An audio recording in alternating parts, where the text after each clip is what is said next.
Прывітанне, вы на канале Гродно 1127 і сёння мы падрыхтавалі для вас новае відэа.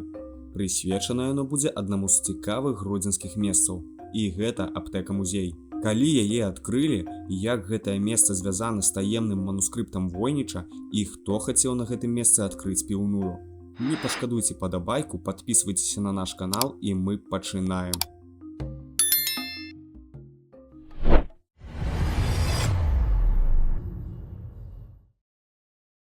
Аптэка-музей размяшчаецца ў самым цэнтры Гродна, на плошчы Савецкай, у будынку комплекса Гродзенскага езуіцкага манастыра. Упершыню яна ўзгадваецца яшчэ ў 1687 годзе і верагодна, што першапачаткова размяшчалася ў адным з пакояў калегіума і прызначалася для патрэб навучэнцаў, настаўнікаў ды манахаў. А яе заснавальнікам і першым аптэкарам лічыцца езуіт Цішкевіч. Будынак, дзе яна размяшчаецца зараз, пабудавалі праз 22 гады ад моманту заснавання аптэкі ў 1709 годзе. У 1763 годзе будынак перабудавалі і ўзвялі другі паверх. Як выглядала аптэка пасля перабудовы ў сярэдзіне 18 стагоддзя можна ўбачыць на малюнку Напалеона Орды. Пасля ліквідацыі ордэна езуітаў у 1773 годзе аптэку перадалі для забеспячэння эканоміі лекамі.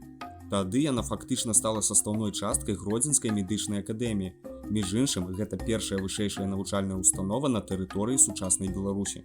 Калі хочаце больш падрабязна даведацца пра акадэмію і яе заснавальніка Жылібера, то напішыце пра гэта ў каментарах, і мы падрыхтуем асобнае відэа. Дык вось, у сценах гэтай аптэкі працаваў са сваімі вучнямі вядомы прафесар Жан-Эмануэль Жылібер. Але не толькі Жылібер адзначыўся сваёй працай у аптэцы. У 1880-х гадах тут працаваў памочнік аптэкара Скоўна Міхал Вальфрэд Войніч, будучы муж пісьменніцы Этэль Ліліян Войніч. Менавіта ён стаў прататыпам галоўнага героя ў рамане «Авадзень». Таксама цікава, што ў пачатку 20-го стагоддзя Міхал Войніч набыў той самы манускрыпт, які ніхто дасюль не можа расшыфраваць. У 1904 годзе аптэку зноў перабудавалі. Паводле гродзенскага гісторыка Мечыслава Супрона, сама аптэка ў будынку займала толькі 2 пакоі на першым паверсе. Астатнюю рэшту пабудовы займала плябанія, жыллё для пробашча. У міжваенны перыяд будынак нават называлі «Дом плебальны». Нягледзячы на змену ўладальнікаў, фармацэўтычная установа знаходзілася тут да 1950 года, пасля чаго тут размясцілі аптэчны склад. Цікавы факт, што ў 1972 годзе чыноўнікі з гродзенскага гарвыканкама планавалі ў будынку аптэкі адкрыць піўную, наўпрост пад сценамі касцёла і манастыра. Як гэта зрабілі на скрыжаванні вуліц Крупскай і Падольнай, дзе з'явіўся павільён «Турыст» у скверы каля бернардынскага касцёла ў 1968 годзе. Але перадаць памяшканне былога аптэчнага склада на Савецкай плошчы трэсту сталовых і рэстаранаў пад размяшчэнне піўнога бара, як было напісана ў пастанове, дзякуй Богу, не адбылося. Таму ў 1978 годзе ў гэтым будынку адкрылі салон мэблі. Адпаведны надпіс можна ўбачыць на старых відэакадрах. У ліпені 1996 года пасля рэканструкцыі ў старых залях зноў адкрылі аптэку. Акрамя гэтага там размясцілі музейную экспазіцыю. Першая часовая экспазіцыя з'явілася дзякуючы дапамозе гараджан і існавала да 2004 года. Пасля рэканструкцыі залю музея падзялілі на 3 зоны: 2 ансамблевых комплекса і 1 тэматычны.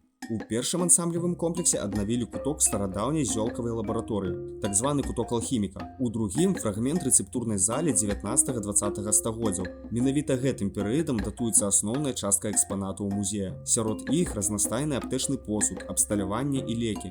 Таксама можна ўбачыць рэцэпты з аптэк гродзенскага рэгіёна, рэкламную прадукцыю фармацэўтычных фірм міжваеннага перыяда, а таксама старадаўнія кнігі па медыцыне і інструменты. Дарэчы, самыя старыя рэчы датуюцца 18 стагоддзям. Акрамя гэтага, у музеі ёсць 6 стылізаваных гербарыяў, якія сабрала вядомая пісьменніца Эліза Ажэшка.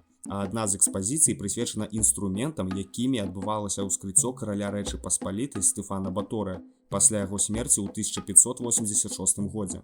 Дарэчы, гэта было першае ўскрыццё на тэрыторыі ВКЛ. А вы былі ў гродзенскай аптэцы музеі? Калі так, то стаўце падабайку, а таксама падпісвайцеся на наш канал.